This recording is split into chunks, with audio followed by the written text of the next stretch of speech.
Welcome my dear rockers. आज हम देखने वाले हैं स्वाति मुत्यम। मूवी की शुरुआत में हमें बाला को दिखाया जाता है जो कि काफी खुश है क्योंकि आज वो अपने माता पिता के साथ अपने लिए लड़की देखने जाने वाला है। बाला की बात करें तो वो पावर स्टेशन में जूनियर इंजीनियर है, यानी कि उसके पास एक गवर्नमेंट जॉब है जिसके लिए आजकल हर कोई तड़प रहा है। खैर फिलहाल बाला जब घर से बाहर आता है तो उसे पता चलता है कि उसकी बाइक घर से गायब है। यहाँ बाइक के बारे में सुनकर बाला का छोटा भाई वासु थोड़ा घबरा जाता है, पर वो कुछ नहीं कहता और सभी बाइक के बारे में सोचना छोड़कर लड़की देखने कार से जाते हैं। यहाँ बाला के पिता की बात करें तो उनका नाम वेंकटेव राव है और उन्हें समाज में अपनी इज्जत बहुत प्यारी है। अब ये लोग जैसे ही लड़की वालों के घर पर पहुंचते हैं तो वहाँ बाला और वेंकटेव राव अपनी बाइक को खड़ा देखते हैं और उस लड़की का पिता वासु को देखकर उल्टा सीधा सुनाने लगता है। दरअसल हुआ ये था कि पिछली रात को वासु इस घर की दूसरी बेटी के बुलाने पर उससे मिलने के लिए गया था। जिस वक्त उसके पिता ने उसको देख लिया और वासु को अपनी बाइक वहीं छोड़कर भागना पड़ा। इस कारण उस लड़की का पिता अपनी बेटी की शादी बाला से कराने के लिए मना कर देता है। इसके बाद बाला अपने कजन डॉक्टर बुच्ची के पास जाता है और उससे इस बारे में बताता है। बुच्ची अपने पेशेंट्स को देखते हुए कहता है कि ये 5वां रिश्ता है, जो नहीं हुआ तो तुम क्या करोगे। अब बाला उससे कहता है कि यार इस बार मैंने मम्मी पापा को बोल दिया है कि अब पहले मैं लड़की देखूंगा, उससे अकेले में मिलूंगा और अगर मुझे पसंद आई तो ही आप लोगों से बात करवाऊंगा। ये सुनकर बुच्ची कहता है कि हाँ ये सही होगा। अब इसके बाद बाला अगली लड़की से मिलने के लिए एक कैफे पहुंचता है। जैसे ही वो कैफे के अंदर जाता है तो अपने सामने एक लड़की को देखता है जो कि बाला को बहुत ज्यादा पसंद आती है। यहाँ थोड़ी सी कंफ्यूजन के बाद बाला को पता चलता है वो इसी लड़की से मिलने के लिए आया हुआ था जो कि अपना नाम भाग्य लक्ष्मी बताती है। दरअसल जल्दी में बाला ने भाग्य लक्ष्मी की तस्वीर ही नहीं देखी पर उसने बाला की तस्वीर देख ली थी, इसलिए वो बाला को पहचान जाती है। अब भाग्य लक्ष्मी बताती है कि सब मुझे भागी कहकर बुलाते हैं और मैं अभी एक स्कूल टीचर हूँ। मैंने वैसे तो इंजीनियरिंग की है और मुझे बेंगलोर में जॉब ऑफर भी हुई, पर मेरे पिता ने मुझे वहां ज्वाइन करने से मना कर दिया। उनका कहना था कि इतनी दूर जॉब नहीं करनी चाहिए, इसलिए ना चाहते हुए भी मुझे टीचर की जॉब करनी पड़ी। फिर बाला भी उससे अपनी जॉब के बारे में बताता है। इस पर बागी बाला से कहती है मैं शादी के बाद जॉब नहीं छोड़ूंगी, ये पहली शर्त है। तुम्हारे घर में कहीं ऐसा तो नहीं कि मुझे शादी के बाद जॉब छोड़नी पड़ेगी। बाला बागी से कहता है कि देखो मुझे तुम्हारे जॉब से कोई दिक्कत नहीं है, पर मेरे पेरेंट्स ऐसे हैं जो शायद तुम्हें जॉब करने से रोक सकते हैं। इन्हीं सब बातों के बीच बाला को घर से फोन आता है, मगर कैफे के बाहर हाथ से फोन गिरने की वजह से उसमें से आवाज नहीं आती, इसलिए बाला स्पीकर ऑन करता है तो आवाज आने लगती है। जिस दौरान बाला की माँ उससे कहती है कि मुझे पता चला है वो लड़की जॉब करती है और एक काम करो उससे बोल दो कि शादी के बाद उसे जॉब छोड़नी ही पड़ेगी। अब क्योंकि फोन स्पीकर पे है तो ये बात बागी सुन लेती है, जिस कारण वो यहाँ से जाने लगती है। बाला उससे कहता है कि मैं घर पर जाकर अब क्या कहूँ, तुम्हारी हाँ है या फिर ना। बागी कहती है देखो मैं घर में बात करने के बाद कॉल करके बताती हूँ। इतना कहकर वो चली जाती है। लेकिन बाला बागी को बहुत पसंद करने लगा है। वो अगले दिन पूरा समय अपने फोन देखता रहता है लेकिन उसमें बागी की कोई कॉल नहीं आती। फिर जब वो शाम ऑफिस से घर आता है तो वेंकटेव राव उसे बताते हैं कि लड़की वालों का कॉल आया था। वो कह रहे थे कि लड़की अभी सोचने के लिए थोड़ा टाइम ले रही है, आखिर वो अपने आप को समझती क्या है। ये कहकर मैंने उन्हें मना कर दिया, लेकिन बाला इतनी आसानी से हार मानने वालों में से नहीं है, इसलिए अगले ही दिन वो बागी से बात करने के लिए उसके स्कूल पहुंचता है। जहां थोड़ी सी कॉमेडी के बाद फाइनली बाला बागी के सामने आ ही जाता है। वो उससे कहता है मुझे तुमसे कुछ बात करनी है। बागी भी कहती है पर तुमने तो मना कर दिया था। अरे वो मैंने नहीं, मेरे पापा ने मना किया था। फिलहाल छोड़ो, अब मुझे तुमसे कुछ बातें करनी है। आगे बाला बागी से कहता है जानती हो उस दिन कैफे में तुम्हें देखते ही मैं तुम्हें पसंद करने लगा। बागी तुम मेरी माँ की फिक्र ना करो, मैं उन्हें संभाल लूंगा, तुम्हें जॉब करने से कोई नहीं रोकेगा, हालांकि तुम्हें जितना भी टाइम चाहिए तुम सोच लो। यहाँ बागी को बाला की बातें काफी अच्छी लगती है और वो कहती है ठीक है मैं सोच कर बताती हूँ। फिर अगले ही दिन बागी बाला के ऑफिस पहुंच जाती है, जिस दौरान बाला सहित बागी को देखकर सभी हैरान हो जाते हैं, यहाँ तक कि बाला का बॉस यानी कि इस ऑफिस का सीईओ भी बाला से जलने लगता है क्योंकि उसकी अभी शादी भी नहीं हुई है और बाला को इतनी अच्छी लड़की नसीब में आ रही है। इसके बाद बाला बागी के साथ चाय पीने के लिए बाहर जाता है, जहाँ बागी उससे पूछती है क्या तुम्हारी कोई गर्लफ्रेंड कभी रही है या फिर तुम इन सब मामलों में कभी नहीं पड़े हो। बाला ना में जवाब देता है। फिर जाते वक्त जब बाला बागी से कुछ नहीं कहता तो वो उसे छेड़ते हुए कहती है अब पता चला तुम अभी तक सिंगल क्यों हो, एक लड़की जा रही है और तुम उसे लिफ्ट भी नहीं दे सकते। जिस बात को सुनकर बाला हंसते हुए उसे बाइक पर चढ़ने के के लिए कहता है। फिर बागी उसे अपना नंबर देती है, जिसके साथ दोनों एक दूसरे से मिलना शुरू कर देते हैं और जल्द ही इन दोनों के बीच प्यार बहुत बढ़ जाता है। फिर एक रात को बागी बाला को कॉल करके अपने घर आने के लिए कहती है, क्योंकि उसके माता पिता कहीं बाहर गए हुए हैं। अब बागी ने इतना अर्जेंटली बुलाया है तो बाला तुरंत उसके घर पहुंच जाता है, जहां बागी उसे बताती है कि एक लड़की होने की वजह से अक्सर मेरे माता पिता मुझ पर बंदिशें लगाए रहते हैं। उन्होंने मुझे जॉब नहीं करने दी, पहले तो कहीं अकेले जाने भी नहीं देते थे और अब मेरे फ्रेंड की शादी में भी मुझे जाने से रोक रहे हैं। क्या तुम्हारे यहाँ भी मुझे ऐसी रोक टोक मिलेगी? इस पर बाला कहता है कि देखो, तुम्हारा जो मन करेगा वो कर लेना, जहाँ चाहो वहां जाना,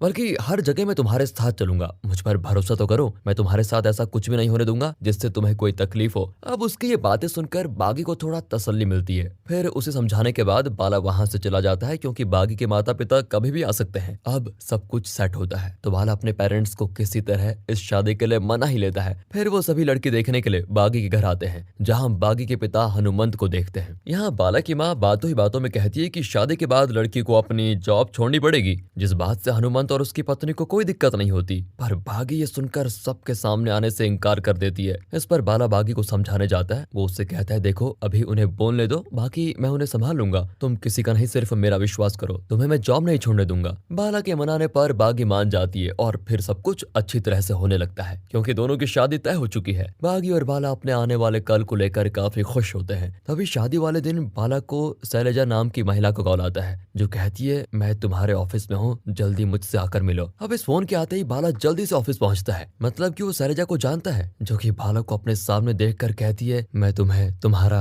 बच्चा देने आई हूँ। अब ये सुनकर बाला तो एकदम से शॉक हो जाता है। उसे समझ में नहीं आता कि ये क्या हो रहा है। फिलहाल इस पॉइंट पर कहानी 2 साल पीछे जाती है, जहाँ बुच्ची बाला को स्पर्म डोनेट करने के लिए फोर्स कर रहा था। असल में दुबई में रहने वाली एक महिला को बिना शादी किए बच्चे चाहिए थे, इसलिए वो सरोगेसी के जरिए बच्चा पैदा करना चाहती थी, जिसके लिए बुच्ची ने स्पर्म डोनर में बाला का नाम दे दिया था। यहाँ तक कि दुबई की वो लड़की बच्चे को जन्म देने के दर्द को भी नहीं सहना चाहती थी, इसलिए शैलजा नाम की औरत उस बच्चे को जन्म देगी, यानी एक दुबई वाली लड़की का। इसलिए शैलजा उस बच्चे को जन्म देती है, यानी कि एक दुबई वाली लड़की का, स्पर्म बाला का और कोख शैलजा की। अब इस काम के लिए बाला तो नहीं राजी हो रहा था, लेकिन बुच्ची ने इसके लिए एडवांस पैसे ले लिए थे और वो किसी और से भी इस बारे में नहीं कह सकता था, क्योंकि ये इलीगल सरोगेसी है, जिस कारण इन्हें इसको सीक्रेट रखना था, नहीं तो पुलिस इन्हें पकड़ लेती। अब ना चाहते हुए भी बाला डॉक्टर्स के कहने पर पेपर पर साइन कर देता है। लेकिन जब सब कुछ ठीक तरह से हो गया तो आज 2 साल के बाद ये बच्चे को लेकर बाला को देने क्यों आई है? इसके जवाब में शैलजा बताती है कि जिसे ये बच्चा देना था वो लोग बच्चे को लेने में अनाकानी कर रहे हैं। फिर जब उन्हें सच बताने को बोला तो उन्होंने बताया कि जो लड़की इस बच्चे को रखने वाली थी उसकी एक्सीडेंट में मौत हो गई है। फिर मैंने इस बच्चे को अपने पास रखा, पर मेरा पति जो कुवैत में काम करता है वो मुझे अपने पास बुला रहा है, यहाँ तक कि मेरे सारे पेपर्स वर्क भी हो चुके हैं, इसलिए मैं इस बच्चे को तुम्हें देने आई हूँ। इस पर बाला कहता है कि आखिर मैं कैसे इसको रख सकता हूँ, तुम जानते भी हो आज मेरी शादी है। फिर बाला बुच्ची को कॉल लगाकर सब कुछ बताता है। इस पर बुच्ची कहता है, मैं उस डॉक्टर से बात करके आता हूँ जिसके जरिए ये हुआ था, तुम तब तक उसे किसी तरह संभाल लो। अब ऑफिस में बाला का सीईओ आ जाता है, जिससे बाला और शैलजा पर शक हो जाता है। फिर उससे बचने के लिए बाला शैलजा को उस बच्चे सहित अपने घर लेकर चला जाता है, जहां वो सभी को बताता है कि शैलजा मेरे दोस्त की पत्नी है और वो शादी अटेंड करने के लिए आई है। बाला पूरे दिन इसी टेंशन में रहता है कि यार ये बात बाहर ना आ जाए, कहीं शैलजा किसी को कुछ बता न दे, क्योंकि वो इस बात को समझ नहीं पाएगी कि मेरे ऊपर क्या बीत रही है। पर शैलजा किसी से कुछ नहीं कहती। बाला उससे कहता है कि बस कुछ देर रुको, मेरे कजन बुच्ची को आने दो, फिर हम इस बारे में आराम से बात करेंगे। अब शादी के होने के कुछ देर पहले ही बुच्ची बाला के पास पहुंचता है और उसे बताता है कि वो डॉक्टर तो 3 हफ्तों के लिए इंडिया से बाहर गया है और उसके आने के बाद ही कुछ हो सकता है।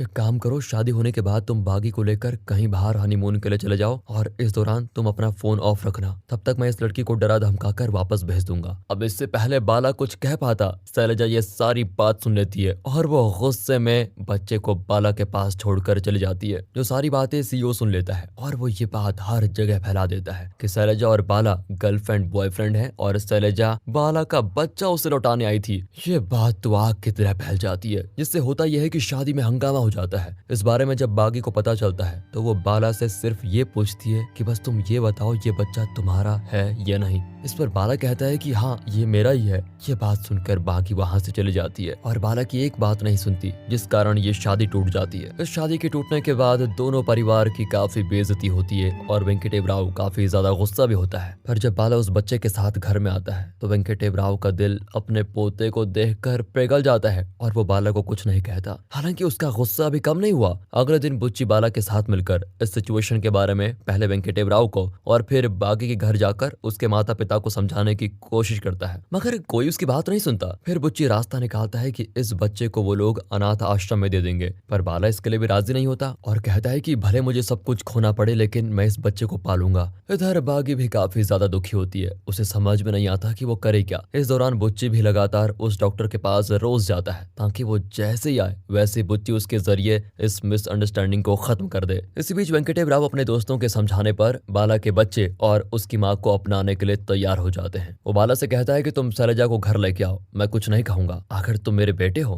अब एक और नई मुसीबत खड़ी हो गई है क्योंकि बाला को कुछ समझ में नहीं आता कि वो क्या करे, कैसे समझाए सभी को। इसके बाद एक दिन बागी की माँ की तबीयत खराब हो जाती है, जिनका चेकअप कराने के लिए बागी हॉस्पिटल आती है। तभी वो देखती है कि बाला भी इसी हॉस्पिटल में अपने बच्चे के जनरल चेकअप के लिए आया है, लेकिन उसे अंदर नहीं जाने दिया जाता जबकि बच्चा बहुत रो रहा होता है। तभी वहाँ कुछ माएं अपने बच्चों को दूध वगैरह पिला रही होती है, तो इस कारण बाला को अंदर जाने की परमिशन नहीं मिलती। ये देखकर बागी खुद को रोक नहीं पाती और उस बच्चे को लेकर अंदर जाती है, जहाँ चेकअप होने के बाद वो बाला को बच्चा देते हुए कहती है कि अगली बार इसकी माँ को लेकर भी आना। यहाँ बाला को उसे सच्चाई बताने का मौका मिलता है और वो बागी को गले लगाकर सब कुछ कह देता है, जिसके बाद बागी कहती है कि आखिर तुम क्या उम्मीद कर रहे हो कि इस सच्चाई को जानने के बाद भी मेरे पेरेंट्स शादी करा देंगे? बिल्कुल नहीं। अगर तुम भी उनकी जगह होते तो तुम अपनी बेटी की शादी ऐसे ही करा देते क्या, जिनके पास पहले से एक बच्चा हो? नहीं ना। आगे वो कहती है कि काश तुम मुझे सच्चाई ना बताते, क्योंकि जाने के बाद मुझे तुम पर गुस्सा भी आ रहा है और मैंने जो तुम्हारे साथ बर्ताव किया उसके लिए खुद से चिढ़ भी हो रही है। काश ये बात तुम मुझे पहले बता देते तो शायद आज बात संभल जाती, लेकिन अब कुछ नहीं हो सकता। इतना कहकर वो रोते हुए चली जाती है। अब बेचारा बाला भी क्या करता, उसे थोड़ी ना पता था कि ये सब कुछ होगा, इसलिए उसने अपना ये सच किसी से नहीं बताया। अब बाला बुच्ची के साथ आखिरी बार बागी के पिता से बात करना चाहता है, पर वो उसकी एक नहीं सुनते, तो बाला उनसे कुछ नहीं कहता और एंगेजमेंट रिंग के साथ वो सारा पैसा लौटा देता है जो कि बागी के पिता की शादी की तैयारियों में खर्च हुआ था। इस दौरान बागी के चाचा बागी की शादी बाला के सीईओ से फिक्स कर देते हैं, जो कि जब एंगेजमेंट करने के लिए आता है तो उस दौरान सबको पता चलता है कि बागी घर से भाग गई है।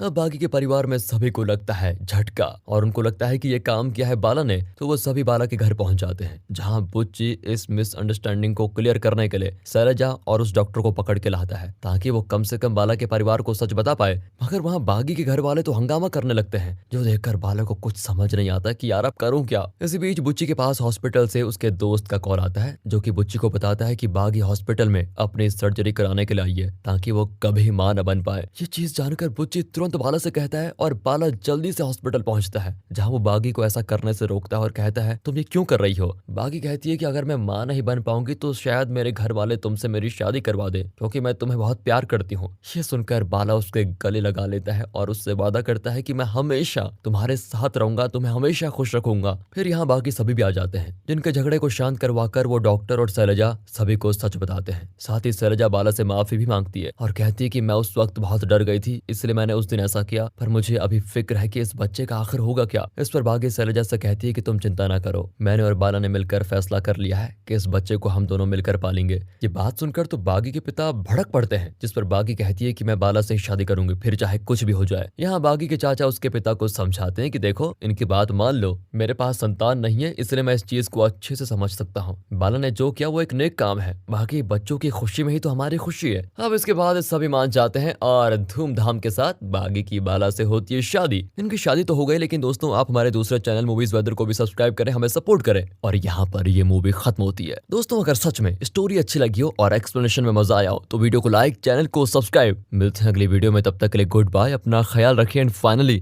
Thanks for watching.